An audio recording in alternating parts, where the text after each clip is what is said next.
ನಾವಿವತ್ತು first class ಆಗಿರುವಂಥ ಕುಂದಾಪುರ ಶೈಲಿ ಹಾಗೆ ಮಂಗಳೂರು ಶೈಲಿಯ ಚಿಕನ್ ಸುಕ್ಕವನ್ನು ಹೇಗೆ ಮಾಡೋದಂತ ನೋಡ್ಕೊಂಡು ಬರುವ ಕುಂದಾಪುರ ಕಿಚನ್ ಹೌಸ್ಗೆ ನಿಮಗೆಲ್ರಿಗೂ ಸ್ವಾಗತ. ಸೊ ಹೇಗೆ ಮಾಡೋದಂತ ನೋಡೋಣ. ನಾನಿವತ್ತು 1.5 kg ಆಗುವಷ್ಟು ಚಿಕನಿಗೆ ಮಸಾಲ ಮಾಡುವುದು ಹೇಗೆ ಅಂತ ಫಸ್ಟ್ ಹೇಳಿಕೊಡ್ತೇನೆ.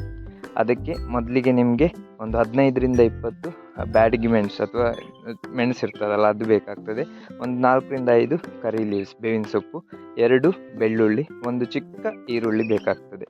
ಅದರ ಜೊತೆ ನಿಮಗೆ ಕೊರಿಯಾಂಡರ್ ಸೀಡ್ಸ್ ಏನು ಹೇಳ್ತೇವೆ, ನಿಮ್ಮ ಕೊತ್ತಂಬರಿ ಬೀಜ ಒಂದು 4ರಿಂದ 5 ಸ್ಪೂನ್, 3 ಸ್ಪೂನ್ ಆಗುವಷ್ಟು ಪೆಪ್ಪರ್ ಸೀಡ್ಸ್ ಅಂದರೆ ಕಾಳುಮೆಣಸು, 1 ಸ್ಪೂನ್ ಆಗುವಷ್ಟು ಜೀರಿಗೆ, ಮತ್ತು 1 ಸ್ಪೂನ್ ಆಗುವಷ್ಟು ಸಾಸಿವೆ, ಹಾಗೆ ಅರ್ಧ ಸ್ಪೂನ್ ಆಗುವಷ್ಟು ಮೆಂತ್ಯ. ಅದರ ಜೊತೆ ಗರಂ ಮಸಾಲ ಪ್ಯಾಕ್ ಸಿಗ್ತದಲ್ಲ ಅದನ್ನು ಲೋ ಫ್ಲೇಮಲ್ಲಿ, ಯಾವುದೇ ಕಾರಣಕ್ಕೂ ಹೈ ಫ್ಲೇಮಲ್ಲಿ ನೀವು ಇದನ್ನು ಹುರಿಲಿಕ್ಕೆ ಹೋಗಬೇಡಿ.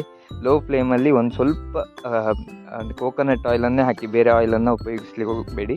ಅದನ್ನೆಲ್ಲ ಹಾಕಿ ನಾನು ತೋರಿಸಿರುವಂಥ ಮಸಾಲವನ್ನು ಮಿಕ್ಸ್ ಮಾಡಿ ಡ್ರೈ 1 ನಿಮಿಷ ಮಾಡಿದರೆ ಸಾಕು. ಅದಕ್ಕಿಂತ ಜಾಸ್ತಿ ಡ್ರೈ ಮಾಡಬೇಕಂತ ಇಲ್ಲ. ನೀವು ಕರೆಕ್ಟಷ್ಟು ಡ್ರೈ ಮಾಡಲಿಕ್ಕೆ ಹೋಗಬೇಡಿ. ಅದನ್ನು ಡ್ರೈ ಮಾಡಿ ನಿಧಾನವಾಗಿ. ನೀವು ನೋಡ್ಬೋದು ಎಲ್ಲವನ್ನು ಮಿಕ್ಸ್ ಮಾಡಿ ಡ್ರೈ ಮಾಡಿ. ನೀವು ಇದನ್ನು ಪೇಸ್ಟ್ ಕೂಡ ಮಾಡ್ಬೋದು ಅಥವಾ ಪೌಡರ್ ಕೂಡ ಮಾಡ್ಬೋದು. ನಿಮಗೆ ಯಾವುದು ಸೂಕ್ತ ಅನ್ನಿಸ್ತದೋ ಅದನ್ನು ಮಾಡಿ. ನಾನಿಲ್ಲಿ ನಿಮಗೆ ಪೇಸ್ಟ್ ಹೇಗೆ ಮಾಡೋದಂತ ಹೇಳಿಕೊಡ್ತಿದ್ದೇನೆ. ನೀವು ಮಿಕ್ಸಿ ಜಾರಲ್ಲಿ ಕೂಡ ಪೇಸ್ಟ್ ಮಾಡ್ಬೋದು ಅಥವಾ ಗ್ರೈಂಡರಲ್ಲಿ ಕೂಡ ಮಾಡ್ಬೋದು. ನಾನಿಲ್ಲಿ ಗ್ರೈಂಡರಲ್ಲಿ ಪೇಸ್ಟ್ ಮಾಡಲಿಕ್ಕೆ ಇದ್ದೇನೆ. ಪೇಸ್ಟ್ ಯಾವ ಹದಕ್ಕೆ ಇರಬೇಕಂತ ಹೇಳಿದರೆ ಗಟ್ಟಿಯಾಗಿರಬೇಕು. ಜಾಸ್ತಿ ನೀರನ್ನು ಸೇರಿಸಲಿಕ್ಕೆ ಹೋಗಬೇಡಿ. ಜಾಸ್ತಿ ನೀರನ್ನು ಸೇರಿಸಿದರೆ ಸುಕ್ಕ ನೀರಾಗ್ತದೆ. ಸೊ ನೀರಾಗಲಿಕ್ಕೆ ಇಲ್ಲ. ಮತ್ತು ಇದಕ್ಕೆ ಏನೆಲ್ಲ ಅದರ್ ಇಂಗ್ರೀಡಿಯೆಂಟ್ಸ್ ಬೇಕಂತ ನೋಡೋದಾದರೆ, ಒಂದು ಸ್ವಲ್ಪ ಕರಿ ಲೀವ್ಸ್, ಹಾಗೆ ಬೆಳ್ಳುಳ್ಳಿ, ಒಂದು ಚಿಕ್ಕ ಶುಂಠಿ, ಮತ್ತು ನಿಮ್ಮ ಕೊತ್ತಂಬರಿ ಸೊಪ್ಪು, ಅದರ ಜೊತೆ ಒಂದು 5 ಈರುಳ್ಳಿ, ಮತ್ತು 1 ಟೊಮೆಟೊ ಇದ್ದರೆ ಸಾಕು. ಟೊಮೆಟೊ ಜಾಸ್ತಿ ಸೇರಿಸಲಿಕ್ಕೆ ಹೋಗಬೇಡಿ, ಹುಳಿ ಆಗ್ತದೆ. ಹುಳಿ ಆಗಲಿದ್ದು ಒಳ್ಳೆಯದಾಗೋದಿಲ್ಲ ಪದಾರ್ಥ. ಹಾಗಾಗಿ ಇಷ್ಟನ್ನು ನಿಧಾನವಾಗಿ ಒಂದು ಈ ಸೈಜಿಗೆ ಕಟ್ ಮಾಡಿಕೊಂಡ್ರೆ ಸಾಕು. ಜಾಸ್ತಿ ಕಟ್ ಮಾಡಬೇಕಂತ ಇಲ್ಲ. ಹಾಗೆ ಬೆಳ್ಳುಳ್ಳಿಯನ್ನು ನೀವೇ ಜಜ್ಜಿ ಗುದ್ದಿ ಅದನ್ನು ಪೇಸ್ಟ್ ಮಾಡಿ. ಆ ಪೇಸ್ಟೇ ಒಳ್ಳೆ ಇರ್ತದೆ. ನೀವು ಅಂಗಡಿಯಲ್ಲಿ ಸಿಗುವ ಪೇಸ್ಟ್ ಹಾಕಿದರೆ ಅಷ್ಟು ಟೇಸ್ಟ್ ಬರೋದಿಲ್ಲ.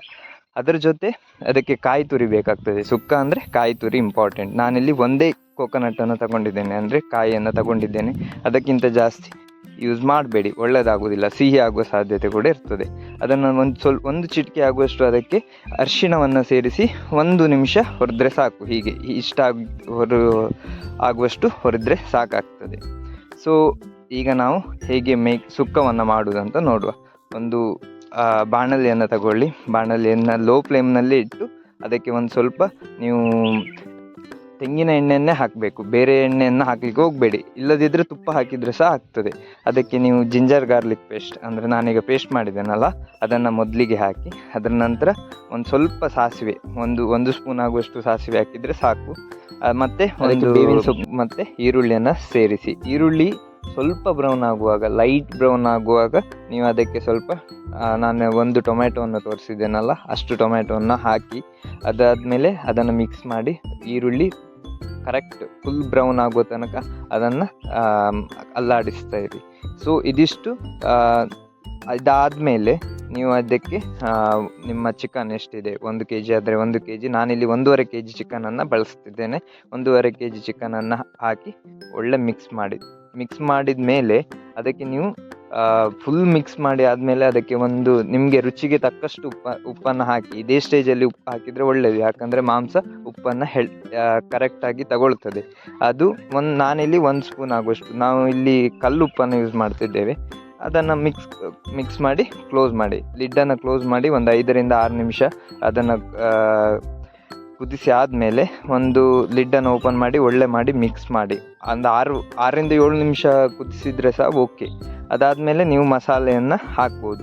ನೀವು ಹೋಳು ಬೆಂದಿದೆ ಅಂತ ನೋಡಿ ಒಂದು ಸಲ. ಸೊ ಬೆಂದಿದ್ದರೆ ಮಸಾಲೆಯನ್ನು ಹಾಕಿ ಚೆನ್ನಾಗಿ ಮಿಕ್ಸ್ ಮಾಡ್ಕೊಳ್ಳಿ. ನಿಮಗೆ ಸ್ವಲ್ಪ ನೀರು ಜಾಸ್ತಿ ಬೇಕಾದರೆ ಸ್ವಲ್ಪ ನೀರನ್ನು ಕೂಡ ಈ ಸ್ಟೇಜಲ್ಲಿ ಆ್ಯಡ್ ಮಾಡ್ಬೋದು. ಜಾಸ್ತಿ ನೀರನ್ನು ಹಾಕಲಿಕ್ಕೆ ಹೋಗಬೇಡಿ. ಹೀಗೆ ಮಿಕ್ಸ್ ಮಾಡಿ ಆದಮೇಲೆ ಒಂದು 8ರಿಂದ 10 ನಿಮಿಷ ಚೆನ್ನಾಗಿ ಕೊದಿಲಿಕ್ಕೆ ಬಿಡಿ. ಅದಕ್ಕಿಂತ ಮುಂಚೆ ನೀವು ಕಾಯಿ ತುರಿಯನ್ನು ಹಾಕಬೇಡಿ. 8ರಿಂದ 10 ನಿಮಿಷ ಆದಮೇಲೆ ಕಾಯಿ ತುರಿಯನ್ನು ಹಾಕಿ ಒಳ್ಳೆ ಕ್ಲೀನಾಗಿ ಮಿಕ್ಸ್ ಮಾಡ್ಕೊಳ್ಳಿ. ಮಿಕ್ಸ್ ಮಾಡಿ ಒಂದು 5 ರಿಂದ 6 ನಿಮಿಷ ಮತ್ತೆ ಕುದಿಲಿಕ್ಕೆ ಬಿಡಿ.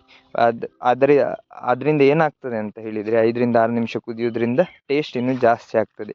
ಹಾಗೆ ಲಾಸ್ಟಿಗೆ ನೀವು ಸ್ವಲ್ಪ ಕೊತ್ತಂಬರಿ ಸೊಪ್ಪನ್ನು ಹಾಕಿ ನಿಮ್ಮ ಫಸ್ಟ್ ಕ್ಲಾಸ್ ಆಗಿರುವಂಥ ಕುಂದಾಪುರ ಮಂಗಳೂರು ಶೈಲಿಯ ಅಥೆಂಟಿಕ್ ಚಿಕನ್ ಸುಕ್ಕ ರೆಡಿ ಆಗ್ತದೆ.